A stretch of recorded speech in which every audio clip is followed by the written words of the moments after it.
50 രാജ്യങ്ങൾ മാറ്റുരയ്ക്കുന്ന Arabic reading ചാലഞ്ചിന്റെ ഫൈനലിൽ ഇന്ത്യയുടെ പ്രതിനിധിയായി മലയാളി വിദ്യാർത്ഥി. മലപ്പുറം വാണിയമ്പലം സ്വദേശി മുഹമ്മദ് സാബിത്താണ് 3 കോടി കുട്ടികൾ മാറ്റുരച്ച മത്സരത്തിന്റെ ഫൈനലിലെത്തിയത്. അറബി മാതൃഭാഷയല്ലാതെ ഫൈനലിൽ ഇടം നേടിയ 2 പേരിൽ ഒരാൾ കൂടിയാണ് മുഹമ്മദ് സാബിത്ത്. ദുബൈയിൽ നടക്കുന്ന ചാലഞ്ചിന്റെ അവസാനഘട്ട ജേതാക്കളെ നാളെ ദുബൈ ഭരണാധികാരി പ്രഖ്യാപിക്കും. ദുബൈയിൽ നിന്ന് ഷിനോജ് ഷംസുദ്ദീൻ വിവരങ്ങൾ നൽകും.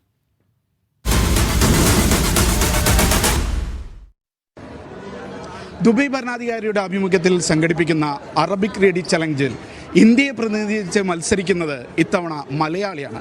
മലപ്പുറത്ത് നിന്നുള്ള മുഹമ്മദ് സാബിത്ത്. ഇന്ത്യയിൽ 1ാം സ്ഥാനം നേടിയാണ് ഇപ്പോൾ മുഹമ്മദ് സാബിത്ത് ദുബൈയിൽ എത്തിയിട്ടുള്ളത്. അതിൻ്റെ ഫൈനൽ റൗണ്ടിന് വേണ്ടിയിട്ട് 50 രാജ്യങ്ങളിൽ നിന്നുള്ള 3 കോടി വിദ്യാർത്ഥികളാണ് അറബി പരിജ്ഞാനം മാറ്റുരയ്ക്കുന്ന ഈ മത്സരത്തിൽ പങ്കെടുത്തിട്ടുള്ളത്.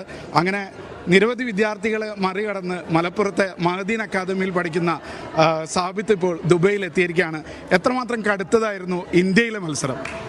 ഇന്ത്യയിലെ മത്സരം 14,000-ത്തിലധികം വിദ്യാർത്ഥികൾ ഇന്ത്യയിൽ നിന്ന് മത്സരിച്ചിട്ടുണ്ട്. ഈ മത്സരത്തിന് ഞാൻ ഉദ്ദേശിക്കുന്നത് അവിടെ തന്നെ ഭയങ്കര ടഫായിട്ടുള്ള മത്സരം. ഈ ഇൻ്റർവ്യൂ നടക്കുമ്പോൾ നമുക്ക് പഠിച്ചുണ്ടാക്കിയ അറബിയാണല്ലോ നമ്മൾ. അപ്പൊ അവരെ സംസാരം നമുക്ക് ലഹജ ആയിരിക്കും. പച്ച മലയാളം പറയണമാതിരി പച്ച അറബിക്കാണ് ഉണ്ടാവുക. ക്ലാസിക്കൽ അറബി ആയിരിക്കും. നമ്മളതാണെങ്കിൽ ഈ ഫസിഹായ ഭാഷയായിരിക്കും ഉണ്ടാവുക. അത് മനസ്സിലാക്കാൻ തന്നെ നമുക്ക് പാടായിരിക്കും ആദ്യം. പിന്നെ അവർക്ക് തന്നെ അത്ഭുതമായിരിക്കും. ഇന്ത്യക്കാർ അറബി സംസാരിക്കാന്ന് പറയുമ്പോൾ അവർക്ക് ഭയങ്കര അത്ഭുതമായിരിക്കും. അതും ഫസിഹായ അറബി എന്ന് പറയുമ്പോൾ അങ്ങനെ അള്ളാഹുവിന്റെ തൗഫീഖ് കൊണ്ട് ഇതിൽ കിട്ടി. ഇൻഷാ അല്ലാഹ് അവിടെ ഇമാറാത്തിൽ എത്തിയിരിക്കുകയാണ്. ഫൈനൽ റൗണ്ടിലാണ് ഇന്ത്യയെ പ്രതിനിധീകരിക്കുന്നത് സാബിത്താണ്. എന്താണ് പ്രതീക്ഷകൾ? ഇൻഷാ അല്ലാഹ് ഇപ്പോൾ ഇന്നലെ രാവിലെ ആയിരുന്നു ഈ മത്സരം ഉണ്ടായിരുന്നത്. ജാലിയത്തിന്റെ ഇന്റർവ്യൂ ഇന്നലെ രാവിലെ കഴിഞ്ഞു. അതിൽ 50-ലധികം വിദ്യാർത്ഥികൾ, രാജ്യത്തിന്റെ വിദ്യാർത്ഥികൾ. അതിൽ നിന്ന് ഞാനും ഒരു ഇന്തോനേഷ്യക്കാരനുമായിട്ടുള്ള വിദ്യാർത്ഥിയാണ് ഇപ്പോൾ ഈ പഠിച്ച് ക്ലാസിക്കൽ അറബി അല്ലാതെ അറബി ഉണ്ടല്ലോ അത് സംസാരിച്ച് ഇന്റർവ്യൂ പങ്കെടുത്തത്. ബാക്കിയുള്ളവരെല്ലാം ഈ ഇസ്രായേലിൽ നിന്നുള്ളവരാണെങ്കിലും ഒക്കെ ഇപ്പം നിലവിൽ സ്വിറ്റ്സർലാൻഡിലും അമേരിക്കയിലും ഒക്കെ കാരണം അവർ ഒപ്പാണ് മത്സരിക്കണ്ടായിരുന്നത്. അതായത് അറബി മാതൃഭാഷ അല്ലാത്ത 2 പേരെ ഇതിൽ മത്സരിക്കുന്നുള്ളൂ. അതെ, അറബി മാതൃഭാഷ അല്ലാത്ത 2 പേര് മാത്രം മത്സരിക്കുന്നു. ബാക്കിയുള്ള 50-ൽ ബാക്കിയുള്ളവർ മുഴുവൻ അറബി മാതൃഭാഷയായവരാണ്. ഈ ജാലിയത്ത് എന്ന് പറയുന്ന അറബി മാതൃഭാഷ അല്ലാത്തവർക്കുള്ളതിലുണ്ടല്ലോ അതിൽ മത്സരിക്കുന്നത് വേറെ തന്നെയാണ്. ഇപ്പൊ ഇതൊരു റീഡിംഗ് ചലഞ്ച് ആണല്ലോ. അതിൽ എത്ര പുസ്തകങ്ങൾ റെഫർ ചെയ്തിട്ട് വേണം ഇതിൽ വരാൻ? ഇതിൽ പങ്കെടുക്കാൻ ഇവർ വെക്കുന്ന ടാർഗറ്റ് 25 പുസ്തകം റെഫർ ചെയ്ത് വായിച്ചിട്ട് അതിന്റെ റിവ്യൂ അവർക്ക് അയച്ചു കൊടുത്താൽ മതി.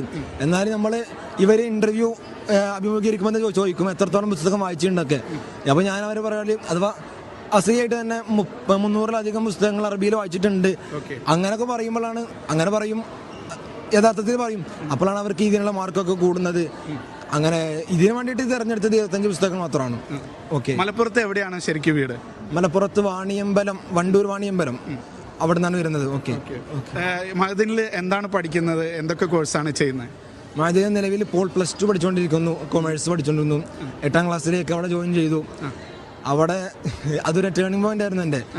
അഥവാ ഞാൻ നാട്ടിലായിരുന്ന സമയത്ത് പഠനമൊന്നും ഉണ്ടായിരുന്നില്ല. ലോക്ക്ഡൗണൊക്കെ ആയ സമയത്ത് ആകെ പോയ അവസ്ഥയിലായിരുന്നു. പിന്നെ അവിടെ ഇൽത്തിഹാഖ് ചെയ്തതിന് ശേഷമാണ് തൗഫീഖല്ല പഠിക്കാനുള്ള ഒരു ഉന്മേഷമൊക്കെ വന്നു.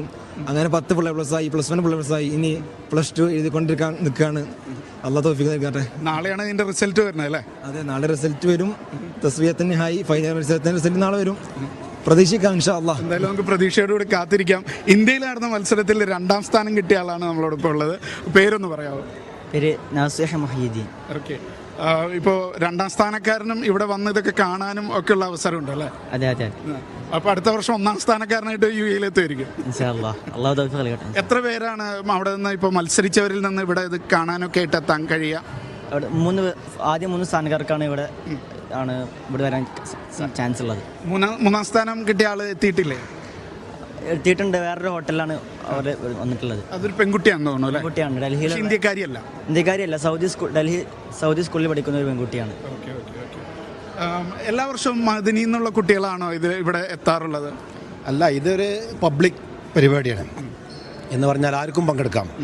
അങ്ങനെ ഈ പ്രാവശ്യം തന്നെ ഇന്ത്യയിൽ നിന്ന് കേരളമടക്കമുള്ള ഇന്ത്യയുടെ വിവിധ സംസ്ഥാനങ്ങളിൽ നിന്ന് 14,000 വിദ്യാർത്ഥികൾ 70 സ്കൂളുകളിൽ നിന്നായി 14,000 വിദ്യാർത്ഥികൾ പങ്കെടുത്തിട്ടുണ്ട്.